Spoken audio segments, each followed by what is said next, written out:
नमस्ते, मैं हूँ चारू खरे। मैं आज आपसे बात करूँगी मैरिज, रिलेशनशिप, पार्टनरशिप के बारे में। आप लोग सोच रहे होंगे कि मैंने ये टॉपिक क्यों लिया? यस, ये टॉपिक मैंने इसलिए लिया क्योंकि मेरे पास इतने सारे केसेस आ रहे थे, जहाँ आए दिन लोग यही बात कर रहे थे कि मेरी मैरिज तो हो गई है but I am not happy in my marriage, या मेरा ब्रेकअप बहुत जल्दी हो गया, मैं इस मैरिज को कंटिन्यू नहीं कर पा रही हूँ या नहीं कर पा रहा हूँ। मैंने सोचा क्यों ना मैं इसी मुद्दे पे मैं आज बात करूँ। हमारे देश में शादी होना और शादी टूटना एक महामारी जैसे फैल रहा है। लेकिन ये ऐसा हो क्यों रहा है? पहले तो ऐसा नहीं होता था, इतने डिवोर्स केसेस नहीं आते थे। आज की डेट पे बस शादी हुई और डिवोर्स हुआ। ऐसा क्यों हो रहा है? बहुत सोचने के बाद मुझे ये समझ में आया कि ये इसलिए ऐसा हो रहा है क्योंकि हम लोगों ने वेस्टर्न कल्चर को अपनाया है। वेस्टर्न कल्चर को अगर हम अपनाएंगे तो वहाँ की बीमारी भी हम साथ में लेकर आएंगे। यही रीज़न है। तो मैंने सोचा कि क्यों ना इस टॉपिक पे इस तरीके से कुछ बात करी जाए कि कहीं ना कहीं मैं इसको स्टॉप करूं। तो ये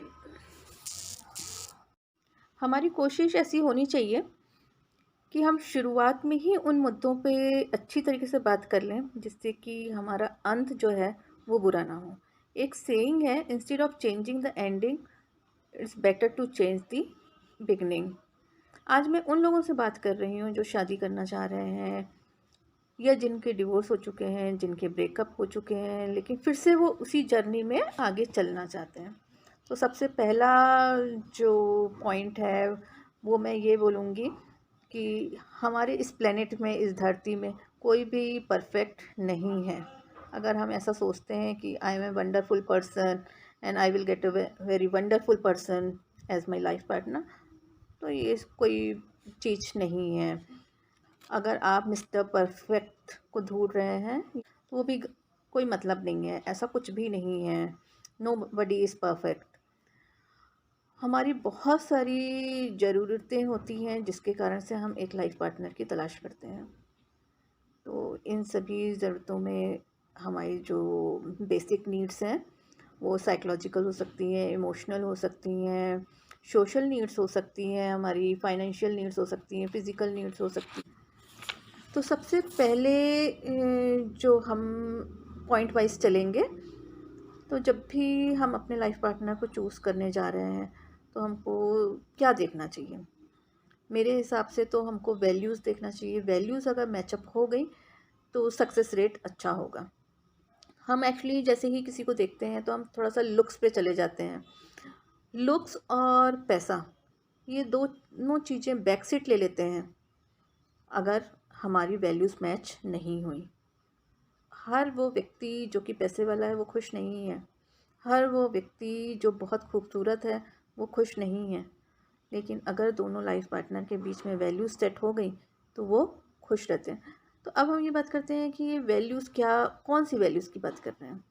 तो बहुत ही बेसिक चीज़ें हैं जो कि हम लोग ने पढ़ी हैं।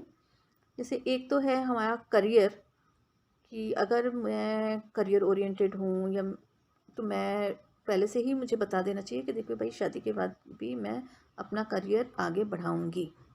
अगर सामने वाला तैयार है तो इट्स वेल एंड गुड। तो it should be very clear in the beginning itself. दूसरी चीज़ें हैं जैसे ऑनेस्टी है, फेथफुलनेस है, इंटीग्रिटी है। तो सामने वाला कितना ईमानदार है, कितना वफादार है। तो आइए अब हम बात करते हैं दूसरे मुद्दे पे। दूसरा पॉइंट हम लेते हैं। तो दूसरा पॉइंट है अनरियलिस्टिक एक्सपेक्टेशंस और अनरियलिस्टिक माइंडसेट। जब भी हम अपने लाइफ पार्टनर को चूज़ करने चलते हैं तो हमारा माइंडसेट जो है वो बहुत वर्क करना चाहिए। अगर ये अनरियलिस्टिक मतलब हम अपने लाइफ पार्टनर में ऐसा कुछ सोच रहे हैं कि एक राजकुमार आएगा, या लड़के सोच रहे हैं कि एक राजकुमारी आएगी, तो ऐसा कुछ भी नहीं होता है। ठीक है, आप चाहते हैं कि आपका जो लाइफ पार्टनर है वो शाई भी हो, टिमिड भी हो, शर्मीली भी हो, घूंघट काढ़ के भी रहे, घर में धीरे धीरे भी बोले, और जब बाहर जाए तो कॉन्फिडेंट भी हो और सारा काम भी कर ले। तो दिस इज़ नॉट पॉसिबल। हर किसी की अपनी एक पर्सनालिटी ट्रेट्स होती हैं और वो उसी हिसाब से चलता है। तो आप ये सोच रहे हैं कि हाँ ठीक है भाई, एक ऐसी लड़की मिले जिसमें सारे गुण हों, जब मैं जैसा चाहूँ वैसा वो करने लगे। या लड़कियां सोच रही हैं कि मुझे भी एक ऐसा लड़का मिलेगा, एक ऐसा शहज़ादा आएगा मेरी ज़िंदगी में जो बिल्कुल मेरे हिसाब से चलेगा और मुझे बहुत प्यार करेगा। तो ऐसा कुछ भी नहीं होता है। तो अपनी चीज़ों में क्लियरिटी लाएं, अपने माइंडसेट में क्लियरिटी लाएं कि क्या चीज़ें आपको चाहिए हैं और क्या चीज़ें हो सकती हैं। अगर कोई बहुत बोल्ड है, स्मार्ट है, तो वो फिर आपसे शाई बिहेवियर नहीं कर सकता है। So make it very clear, और अपनी जितनी भी एक्सपेक्टेशंस हैं उसको रियल एक्सपेक्टेशंस बनाएं।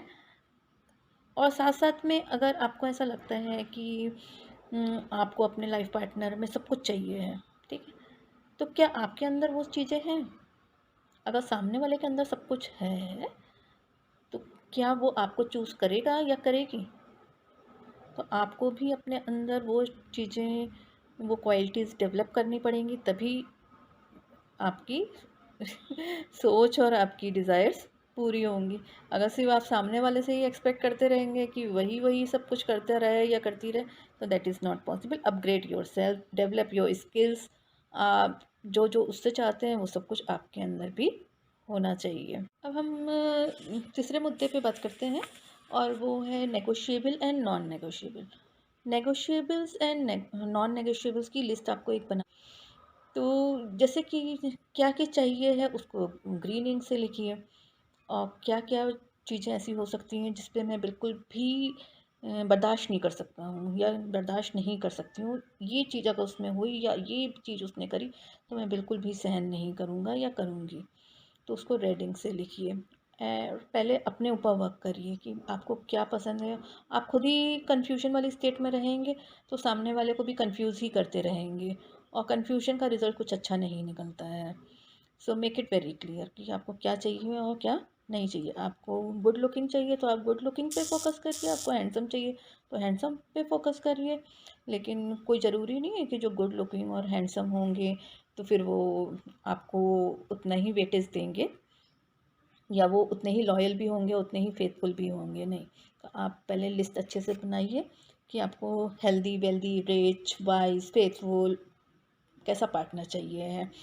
एक्चुअली में साइकोलॉजी ये बोलती है कि जब भी हम अपने मनपसंद शख्स को देखते हैं तो एक ब्रेन फॉग सा हो जाता है, इमोशनल फॉगिंग हो जाती है। इमोशनल फॉगिंग मतलब हमने उसको देखा और हम बिल्कुल उसको देखते ही रह गए, तो हमारे बाकी जितना हमारा दिमाग जो है ना काम करना बंद कर देता है। जो भी हम लिस्ट बना के गए हैं, जो भी चीज़ें हमने सोची हैं, वो सब गायब।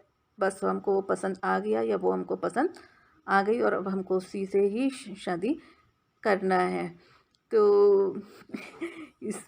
उस समय डिसीजन मत लीजिए, आप टाइम लीजिए अपना और अच्छे से 1 महीना, 2 महीना, 3 महीना, 4 महीना, आपको जितने महीने रुकना है रुकिए, अच्छे से उसको एनालाइज़ करिए, उसके साथ समय बिताइए और तब आप कोई डिसीजन लीजिए। हाँ, जब हम किसी को देखते हैं, हम जब किसी को पसंद करने लगते हैं तो हमारा एक इमोशनल क्लाउड हो जाता है। हम जजमेंट नहीं कर पाते हैं कि ये सही है या गलत है। ऐसा देखा ही गया है, क्योंकि किसी को देख के जब हमको बहुत अच्छा लगता है तो हमारे कुछ हार्मोन्स रिलीज़ होने लगते हैं, हैप्पी हार्मोन्स रिलीज़ होने लगते हैं, डोपामाइन जैसे है, सेरोटोनिन है। तो ये सब इतना हमारे आँखों के सामने पर्दा आ जाता है, तो हमको उसकी सारी चीज़ें अच्छी लगने लगती हैं। लेकिन शादी के कुछ दिनों बाद, कुछ महीनों के बाद जब हम उसके साथ कंटिन्यूअसली रहने लगते हैं, तो हम उसके हर एक पहलू हमको उसका पता चलने लगता है, और फिर वहाँ पे शुरू होता है कॉन्फ्लिक्ट। तो ये जो सोचते हैं कुछ लोग कि अरे हाँ भाई, उसको देख के तो मोहब्बत हो गई, उसको प्यार हो गया और उसकी जो भी गलतियाँ हैं लेट इट बी, शादी के बाद हम सब सेटल कर लेंगे, मैं उसको अपनी प्यार मोहब्बत से उसको बदल दूंगा या बदल दूंगी। तो you are in a wrong way, in a wrong path. ये आप गलत जर्नी में जा रहे हैं।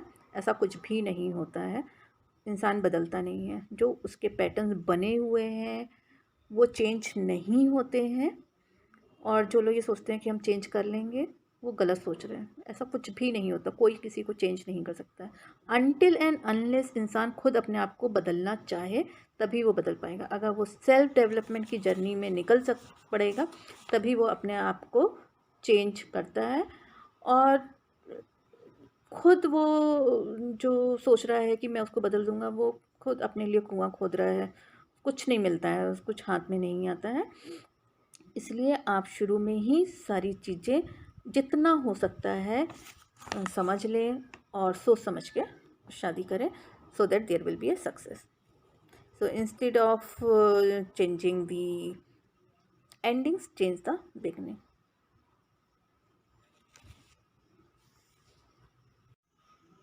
Thank you very much. आप मेरे वीडियो को लाइक करिए, शेयर करिए, कमेंट करिए और सब्सक्राइब करना ना भूलें। Thank you once again. Have a good day.